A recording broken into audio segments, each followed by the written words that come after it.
പ്രതിരോധ വകുപ്പിന്റെ പേര് മാറ്റി യുഎസ് പ്രസിഡന്റ് ഡൊണാൾഡ് ട്രംപ്. ഇനി യുദ്ധവകുപ്പ് എന്ന പേരിലായിരിക്കും അറിയപ്പെടുക. പ്രതിരോധ സെക്രട്ടറി ഇനി മുതൽ സെക്രട്ടറി ഓഫ് വാർ എന്ന പേരിലും അറിയപ്പെടും.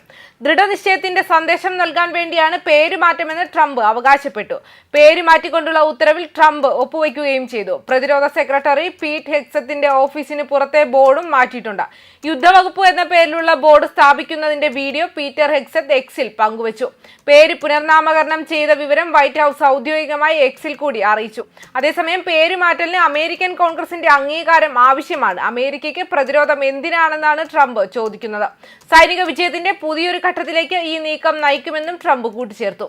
ഒന്നും രണ്ടും ലോകമഹായുദ്ധങ്ങൾ നമ്മൾ ജയിച്ചു, അതിനു മുമ്പും ഇടയിലുമെല്ലാം നമ്മൾ ജയിച്ചു. ജാഗ്രത ഇനിയും തുടരുക. അതുകൊണ്ട് പേര് പ്രതിരോധ വകുപ്പിനെ യുദ്ധവകുപ്പാക്കി മാറ്റി.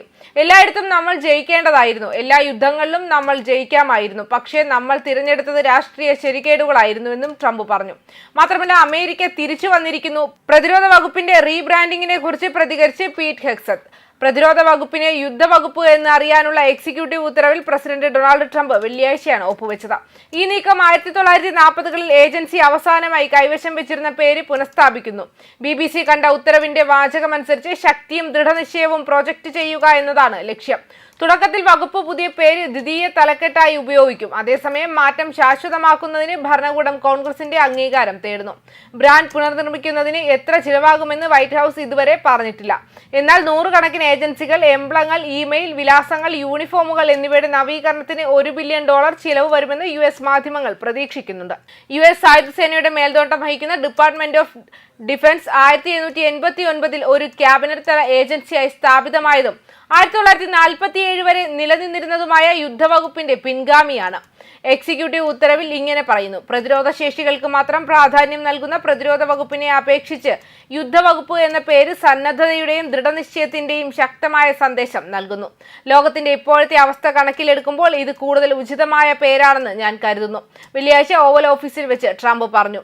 ഇത് വിജയത്തിന്റെ സന്ദേശം അയക്കുന്നുവെന്നും കൂട്ടിച്ചേർത്തു.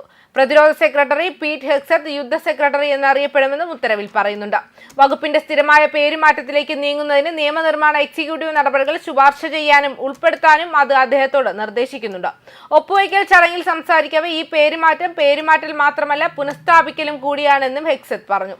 വാക്കുകൾക്ക് പ്രാധാന്യമുണ്ടെന്നും കൂട്ടിച്ചേർത്തു. പ്രതിരോധത്തിന് വേണ്ടി മാത്രമല്ല, ആക്രമണത്തിനും നമ്മൾ പോകും. പരമാവധി മാരകത നിയമപരതയ്ക്ക് മങ്ങലേൽപ്പിക്കരുത്. അക്രമാസക്തമായ പ്രഭാവം രാഷ്ട്രീയമായി ശരിയല്ലെന്നും അദ്ദേഹം പറഞ്ഞു. പ്രതിരോധക്കാരെ മാത്രമല്ല, യോദ്ധാക്കളെയാണ് നമ്മൾ ഉയർത്താൻ പോകുന്നതെന്ന് വെള്ളിയാഴ്ച വൈകിട്ടോടെ പെന്റഗണിന്റെ വെബ്സൈറ്റ് US യുദ്ധവകുപ്പ് എന്ന തലക്കെട്ടോടുകൂടി വാർ ഗവൺമെന്റ് എന്നാക്കി മാറ്റി. എക്സിക്യൂട്ടീവ് വകുപ്പുകൾ സൃഷ്ടിക്കുന്നതിനുള്ള ഉത്തരവാദിത്തം US കോൺഗ്രസിനാണ്. ഓഗസ്റ്റിൽ കോൺഗ്രസ് ഈ ആശയത്തെ പിന്തുണയ്ക്കുമെന്ന് തനിക്ക് വിശ്വാസമുണ്ടെന്നും ട്രംപ് മാധ്യമപ്രവർത്തകരോട് പറഞ്ഞു. അവരുടെ പിന്തുണ ആവശ്യമെങ്കിൽ പേരുമാറ്റം ബാലിശമായ ഒരു ആശയമാണെന്നും ന്യൂജേഴ്സിയിലെ ഡെമോക്രാറ്റിക് സെനറ്റർ ആൻഡി കിം പറഞ്ഞു. അമേരിക്കക്കാർ യുദ്ധങ്ങൾ തടയാനാണ് ആഗ്രഹിക്കുന്നത്, അവയെ കൊട്ടിഘോഷിക്കാനല്ല എന്നും കൂട്ടിച്ചേർത്തു. ജോർജ് വാഷിംഗ്ടണാണ് യുദ്ധവകുപ്പ് സ്ഥാപിച്ചത്. പക്ഷേ രണ്ടാം ലോക മഹായുദ്ധത്തിന് ശേഷം അത് പുനർനാമകരണം ചെയ്യപ്പെട്ടു. മുൻ പേരിൽ 2 ലോകമഹായുദ്ധങ്ങളിലും US-ന് അവിശ്വസനീയമായ വിജയചരിത്രമുണ്ടെന്നും വാദിച്ചുകൊണ്ട് പേരുമാറ്റത്തിന്റെ ആശയം ട്രംപ് ആവർത്തിച്ച് മുന്നോട്ട് വെച്ചിരുന്നു. ട്രംപും ഹെഗ്സത്തും വകുപ്പിനെ യുദ്ധ പോരാട്ടത്തിലും യോദ്ധാക്കളുടെ ധാർമ്മികതയിലും വീണ്ടും കേന്ദ്രീകരിക്കാൻ ശ്രമിച്ചു. പെന്റഗൺ വൈവിധ്യം, തുല്യത, ഉൾപ്പെടുത്തൽ പരിപാടികൾ വളരെയധികം ശ്രദ്ധ കേന്ദ്രീകരിച്ചിരുന്നുവെന്നും പ്രത്യയശാസ്ത്രത്തെ ഉണർത്തിയെന്നും അവർ വാദിച്ചു.